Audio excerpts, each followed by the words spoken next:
বরাবর যে পাহাড়গুলি দেখতেছেন একদম বরাবর একটু ডাইন দিকে এগুলি হলো জিন পাহাড়,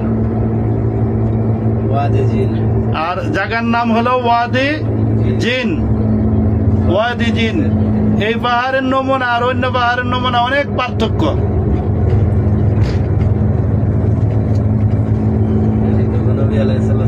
আল্লাহু আকবার, আল্লাহু আকবার। কি জিনিস আল্লাহ পাক এখানের মধ্যে দান করছে। পাহাড়ের মাথাগুলি বোঝা যায় যে উপর দিকে উঠতেছে।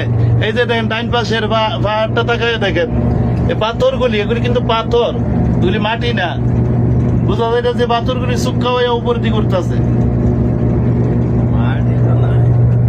মাটি ভাই বকে এখানে সব পাথর। এই যে আবার একদম বরাবর আরেকটা পাহাড় আছে, ওই পাহাড়টা দেখেন। আপনাদেরকে নিচে নামাবো, নামাইয়া কিভাবে চলে এটা দেখবেন। পানিটা নিচে ছাড়লে ওইটা উপর দিকে কিভাবে উঠে এটাও দেখতে পারবেন। আমরা একদম লাস্ট মাথার মধ্যে চলে আসছি, এরপরে আর কোনো রাস্তাও নাই। এখন ওই জায়গার মধ্যে 3 দিকে পাহাড়, যেটাকে মানুষে অনেক সময় জিনের পাহাড় বলে। 3 দিকে পাহাড়, কোনো রাস্তার কোনো ব্যবস্থা নাই। আর এই জায়গার ভিতরে কিভাবে আল্লাহ পাক এই খেলা ঘটাই দিল।